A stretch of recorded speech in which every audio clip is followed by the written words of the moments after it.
Luke Hughes performed really well for the Devils this season. Now that his ELC is expired, what will his new contract look like? We have a lot to break down in today's episode of Locked On Devils. Buckle up, everybody. You're Locked On Devils, your daily podcast on the New Jersey Devils. Part of the Locked On Podcast Network, your team every day. Hi, this is Bryce Salvador, and you're Locked On Devils with Trey Matthews. Scores! Oh, Stevens stepped up, nailed him. Brodor's got the puck. What a shot. The Devils win the Stanley Cup. Alrighty now, what is up, New Jersey? Welcome back to the Locked On Devils podcast. Here at the Locked On Network, I'm your host, College Hockey Club play announcer, Devils Wire Pucks Pitchforks, and also part-time credential media member, Trey Matthews.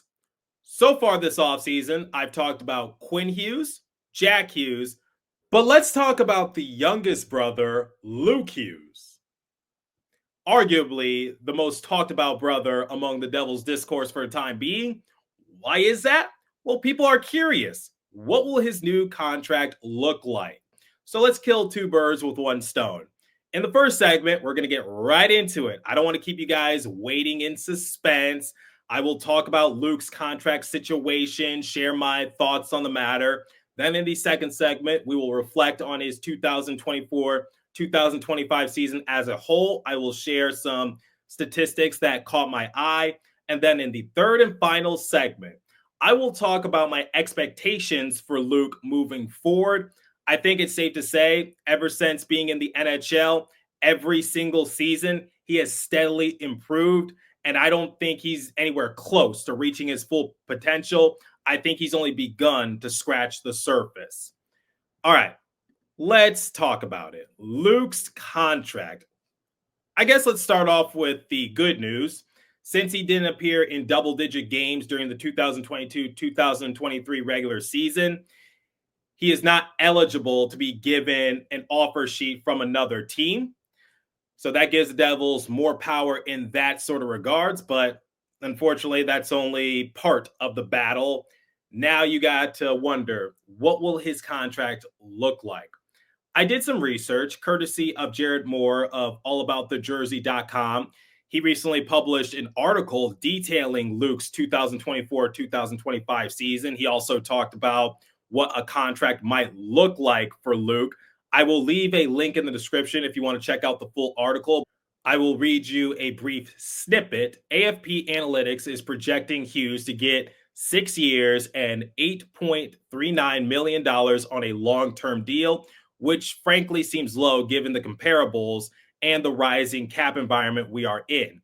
But taking a look at some other notable pending RFAs coming off of ELCs, they aren't projecting any of them to sign for 8 years. So perhaps they're taking the rising cap into account that players might want to reach UFA quicker than they have in the past. They're projecting Hughes for 3 years and $5.75 million on a shorter term bridge deal. Now, if I were Tom Fitzgerald, I would view Luke as a cornerstone type of defenseman, max out on term while topping what Faber and Seider got in terms of salary, and focus on other things, as I think that deal would eventually become one of the biggest bargain deals in the NHL as Luke enters his prime 2, 3, or 4 years from now. If it were me, I'm signing Luke for 8 years and in the range of $8.6 million annual value, not because that 8.6 is a cute nod to his brother's jersey number, but because he's worth making that type of investment in. That said, I do think there are a couple of complicating factors.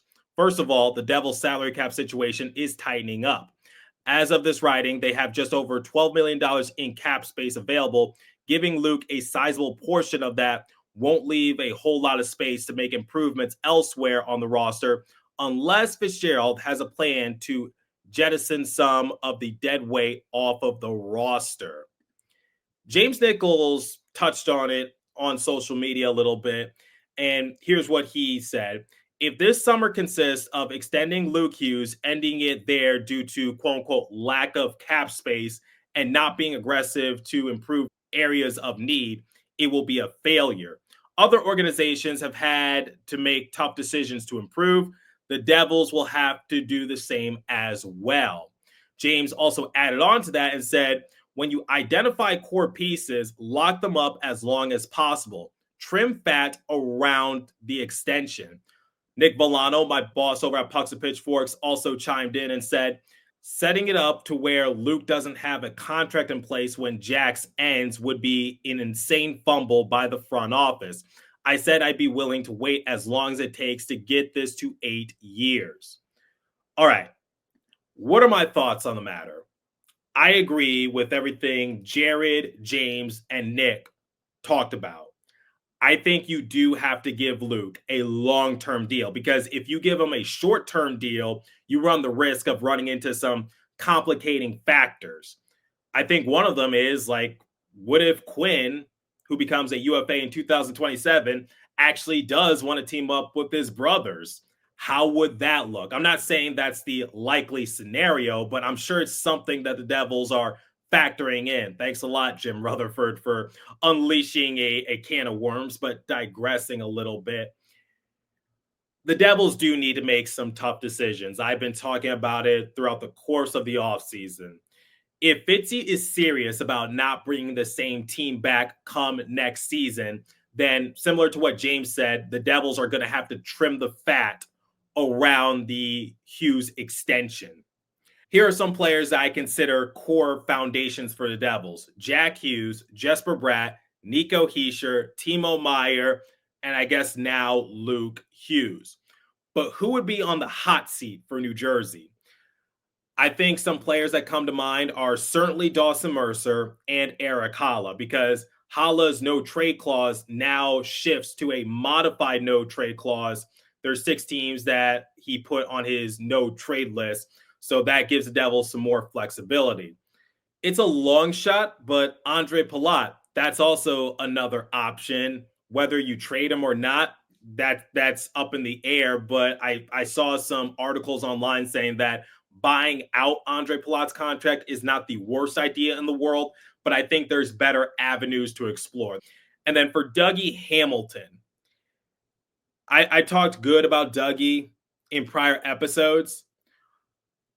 But if the Devils are serious about trimming the fat, maybe they would look at Dougie, but I don't think that's the most likely scenario. More likely than not, Dougie will remain on the Devils roster. I think the Devils really need to invest in Luke Hughes and give him an 8-year deal. I'm not on board with giving him a bridge deal because you might run into some complications. The Devils have been trying to keep as many pieces as they possibly can the last few years. Unfortunately, the magic that they had in 2022, 2023, it's gone. It's a completely different team. It's a completely different system. Some players have adapted well to it more than others. Fitzy even said it during his exit interview. It wasn't good enough. The Devils are not a mediocre team. So given the season that Luke had and also the steady improvement he showed the past few years, invest in him, especially since his brother is still under contract until 2030. Also, Quinn will be a UFA in 2027. Not saying it's a likely outcome. I'm just saying that's another avenue that you possibly want to explore. So my final thoughts on the contract situation for Luke: since no other team could give him an offer sheet that gives the Devils more power, I would say sign him to an 8-year extension. Similar to what James said, if you only just extend Luke and call it an offseason, that's a failure. Trim the fat around Hughes' contract and go from there. It won't be easy, and Fitzy's going to have to get somewhat unique, and some trade packages might be better than others. But this is the tough decision you have to make if you really want to take your team to the next level. Sometimes you do have to make those drastic decisions, but we're just going to have to wait and see. All right. We're going to talk about Luke's 2024-2025 season as a whole. But before we continue, let me tell you guys about FanDuel. Playoffs are in full swing and every night delivers highlight-worthy performances, major momentum shifts, and can't-miss moments. Whether it's a game-winning shot or a breakout player, There's never been a better time to get in on the action. FanDuel makes it easy to stay in the game before tip-off and live. With player props, performance trends, and same-game parlays, fans have more ways than ever to play smart and win big. I don't know about you, but I'm in a New York state of mind. But Tyrese Halliburton, that brother is a bad man, in the words of Stephen A. Smith. So I would look at the FanDuel odds if I were you. New to FanDuel, it's the perfect time to sign up. Head to FanDuel.com and place your first $5 bet. If it wins, you'll get $200 in bonus bets. Make every moment more with FanDuel, official sports betting partner of the NBA. Please remember to always gamble responsibly. Okay, let's reflect on Luke's 2024-2025 season. I'm sure there's some of you who are saying don't sign Luke to a long-term deal. He doesn't really deserve it. I don't know who you are, but maybe this will change your opinion a little bit more. I really hope you did watch the Devils throughout the course of the season. Luke appeared in 71 games. He had 7 goals, 37 assists, which was 3rd on the team, 44 points, 5th on the team, 16 power play assists, 3rd, 60 blocks, 9th, 33 takeaways. He actually led the Devils in that department. He had an offensive point share rating of 3.3, 6th on the team, a 3.4 defensive point share rating, 6th on the team as well, giving him a point share rating of 6.6, 5th on the team. Expected goals for rating, 57.2, 2nd on the team. He improved defensively. I think one of the biggest things for Luke coming out of Michigan was that sometimes he would get a little too jumpy on the defensive end, which sometimes put him out of position. But one of the things I've been saying is that he steadily improved his game throughout these past few seasons. And I'm not just talking about on the offensive end, I'm also talking about on the defensive side of things. Now, a major gripe that people have on Luke is that he's not a physical defenseman. And you're absolutely right. He's not going to rack up the hits. I saw his hits numbers, and among defensemen that appeared in a decent amount of games, Luke was one of the bottom tier in that category. But that's not his game. He focuses more on using great stick work to knock the puck away from his opponent. I actually saw it firsthand when the Devils were in Sunrise to play the Panthers. I felt as though that was one of his better defensive performances throughout the course of the season. Going up against the reigning Stanley Cup champions, he was flying all over the rink. And I even asked Sheldon Keefe post-game, what can you say about Luke's defensive game? Seemed like he was just flying everywhere. And Sheldon echoed what I was saying, and he was very proud of the defensive strides that Luke had in his game. Remember, Luke missed a little bit of the start of the season due to him recovering from shoulder surgery. Brett Pesce also missed the start of the season due to recovering from a lower body injury that he sustained while with the Hurricanes. I think the mentorship of Pesce and Hughes really did wonders for Luke, because Brett Pesce, he focuses more on the defensive aspect of being a defenseman. And I think that sort of rubbed off on Luke a little bit. And you just saw that once Luke stepped onto the sheet of ice once again. Luke has become a very dynamic defenseman, and he's a huge catalyst on the power play.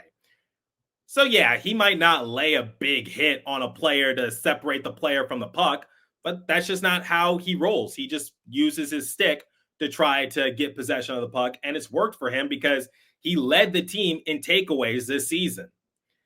I think another big thing that Luke has done is elevating his game when it matters most. Let's start on the power play. Luke did a good job of anchoring the Devils' man advantage, especially when Dougie went down with his injury. We saw a little bit of it last year because the Devils were plagued with injuries last season, and I think Luke did a good job of holding down the fort. There was a lot of pressure on his shoulders, but once again, he was really good this year on the power play. And when his brother went down with his injury after the Vegas game, from March 5th to April 16th, Luke had 16 points, 2 goals, 14 assists in 17 games played. He was nearly a point per game player from when his brother was injured to the end of the regular season. That's pretty impressive.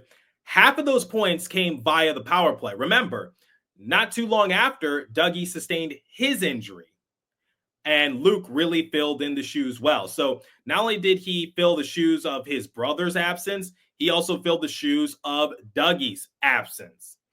I think Luke deserves a lot of credit in that regards.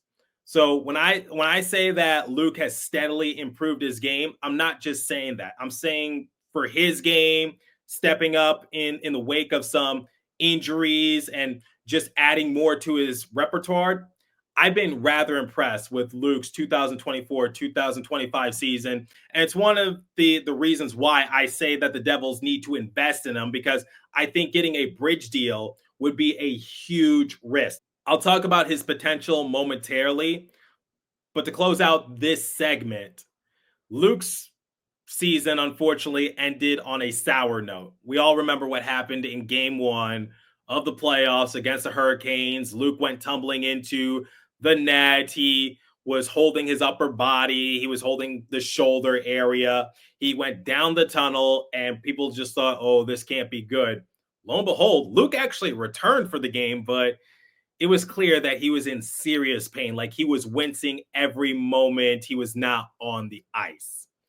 He missed the next 4 games, and it was later revealed that he elected to get shoulder surgery, similar to his brother. That does leave me a little concerned, just because we saw what happened with Jack. He had season-ending shoulder surgery 2 years in a row, and the fact that Luke sustained another injury to his upper body twice in less than a year, I'm just like, okay, I'm a little concerned when it comes to the health of the Hughes brothers, but I think they'll be fine in the grand scheme of things. It sucks that his season was kind of cut short. Well, he got to the playoffs, but I really wanted to see what he could do in a series against the Hurricanes, because remember, a couple years ago, Luke was actually a big reason why the Devils had some positive momentum in the second round against the Hurricanes. And I also think, due to his performance in that particular series, it was one of the reasons why he forced Ryan Graves out of town. So I've been rather impressed with Luke and his development, and hopefully that convinces you that Luke has a lot of potential. And we're going to talk more about that in a moment. Okay, what are my expectations for Luke? A lot of people have compared him to his older brother, Quinn. In fact, the Hughes brothers have talked heavily about it, saying that Luke has potential to be probably the best out of all of them, just because he can learn from both Quinn and Jack. He's developing the right way, and he plays a similar game to Quinn. Quinn doesn't lay big hits. Quinn uses his stick to get possession of the puck. That's just how he rolls as a defenseman. And Quinn's a finalist for the Norris Trophy once again. He won it last year. This time he's a finalist alongside his Michigan buddy, Zach Werenski. I talked about in the first segment, Luke could be hitting his prime in 2 to 3 years. It's one of the reasons why I think the Devils do need to invest in him, because if this season was any indicator, I think there's more in store for Luke. And the fact that he has grown year after year after year, it's rather impressive. So let's go back to the 2022-2023 season. A lot of people were wondering, why did the Devils sign Luke to his ELC? Why didn't they wait till next year? Well, be glad that they signed him at the last possible second, just because he's now not eligible to be given an offer sheet elsewhere, which helps the Devils a lot. So I'm not going to complain about that. But getting back on track, 2022-2023, I think he did really well in the few games that he appeared. And remember, he had the game-winning goal, final game of the regular season against the Capitals, that solidified the franchise record for most wins in a single season by the Devils. You knew right then and there he was special. In the playoffs, he didn't appear in the first round, I don't think, against the Rangers, but come the Hurricane series, the Devils were dealing with some injuries, particularly with Ryan Graves. I talked about in the previous segment. Luke really elevated his game. And in the third game of the series, he and his brother just went Super Saiyan and really established themselves against the Hurricanes. Unfortunately, the Devils ended up losing in 5. But one of the more positive takeaways was you saw the rise of Luke.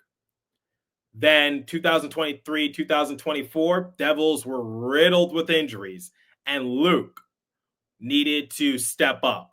Once again, a lot of pressure on the rookie's shoulders. It was his official rookie year. He did really well. He was a finalist for the Calder Trophy. He wasn't going to win. Connor Bedard was pretty much a lock to win it. But I will say this, Luke definitely gave him a run for his money, at least early on in the season. Then as it progressed, you just knew that Connor was going to win it. No ands, ifs, or buts about it. It's just how the cookie crumbles. But I think Luke did pretty well. Catalyst on the power play. You saw that his passing was really good. He still had a lot to work on his game, but you just saw the potential go up even more. And then this past season, I told you in the previous segment, he's special. He really is. So, final conclusion for the entirety of this episode. Luke deserves a lengthy deal. And if Tom Fitzgerald knows what's best for him, sign Luke to a lengthy extension and cut ties with other players on the Devils, including maybe Eric Holla, Dawson Mercer, Andre Palat, Dougie Hamilton. Those are some options. I'm just speculating at this point. Also, that probably means that Jake Allen might be out of New Jersey as well, because I think Jake is going to get himself a pay increase. The Devils might go with Nico Dawes as their backup this upcoming season. Honestly, Dawes did pretty well in the few games that he appeared in. So with him and Jacob Markstrom, I still think that's a solid duo. We'll see what happens. But yeah, I mean, there's a cost to it. This is one of the sacrifices you have to make when it comes to changing your team a little bit. We'll see what happens. Obviously, it's a long off season, but just wanted to give Luke some love. Let me know your thoughts. What did you think of Luke's performance this past season? And what do you want his contract to look like? I'm curious to hear your thoughts. Leave a comment down below if you're watching on YouTube. If you're listening on podcast streaming service, hit me up on my personal X Page app at TreyMatt4 or the show's X Page app at Locked On Devils. As for today's episode, that's all the time I have for you. Continue to stay safe. Have a wonderful day, New Jersey. Go Devils. I'll catch you guys next episode. Thanks for listening once again.